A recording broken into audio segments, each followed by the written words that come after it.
And here we go again.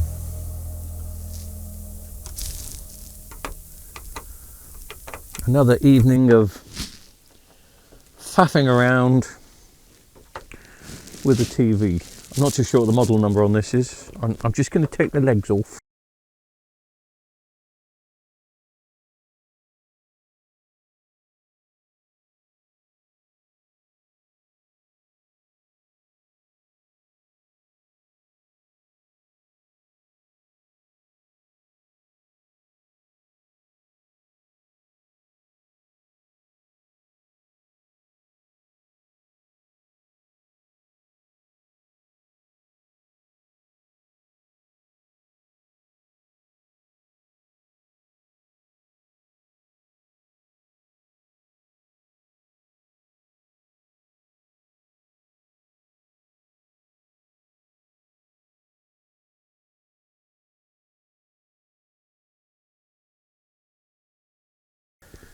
It's one of the Q ones.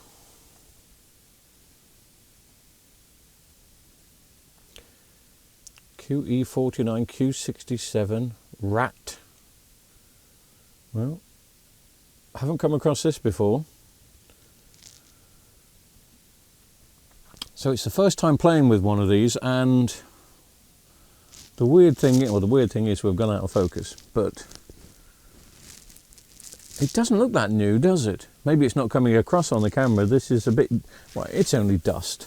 Yeah, it is. It's just got a layer of dust on it. But I'll tell you what we're going to do is plug it in and just see what it's doing. I had a little look at this. When was it? Yesterday? Something like that.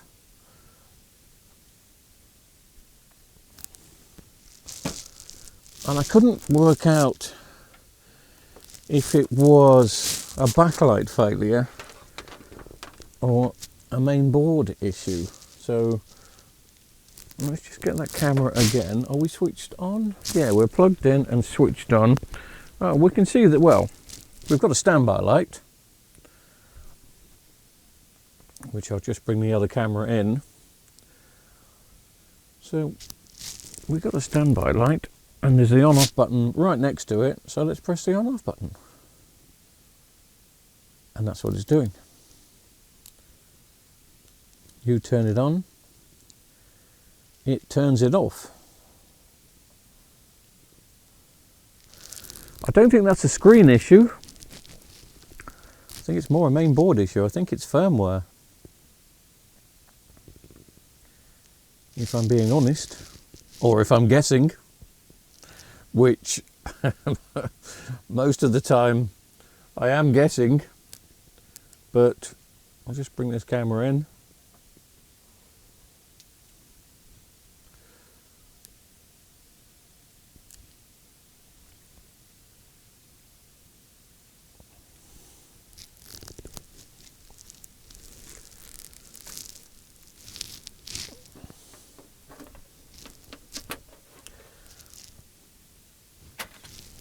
Yes.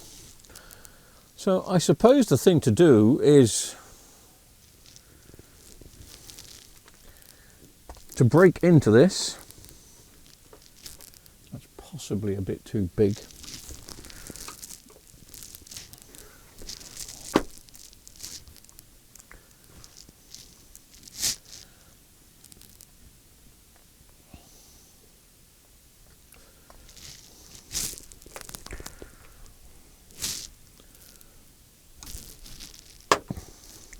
So use that to get me in, because I don't want to puncture in there too much, and then that will get me in there. And then we'll start defeating the clips, as you can hear. Whoa, just need it. There we are.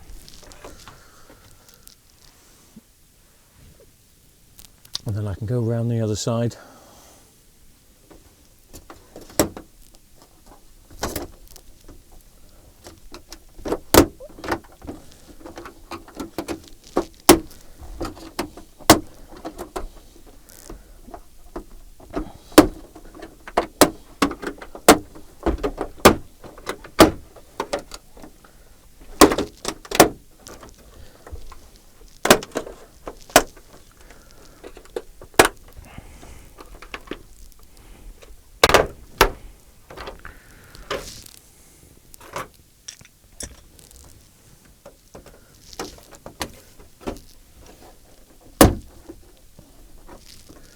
Thought I'd got those.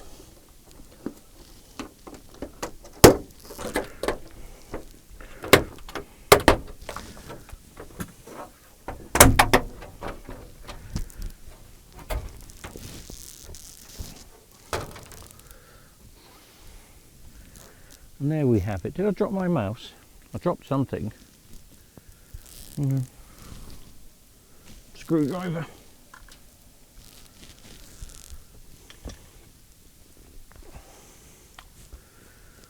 And there we have it.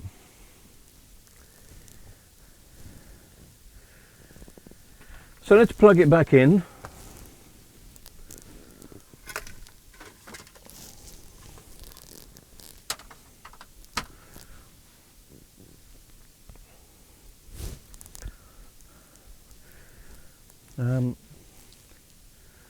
We've still got the light, obviously.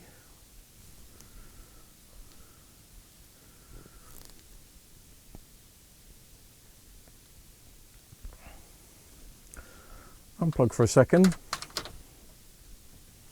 and let's disconnect the screen, just in case. There's an outside chance it could be the screen doing it. Back in standby.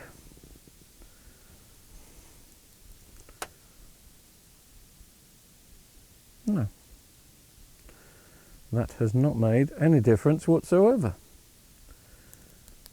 which I'm rather pleased about.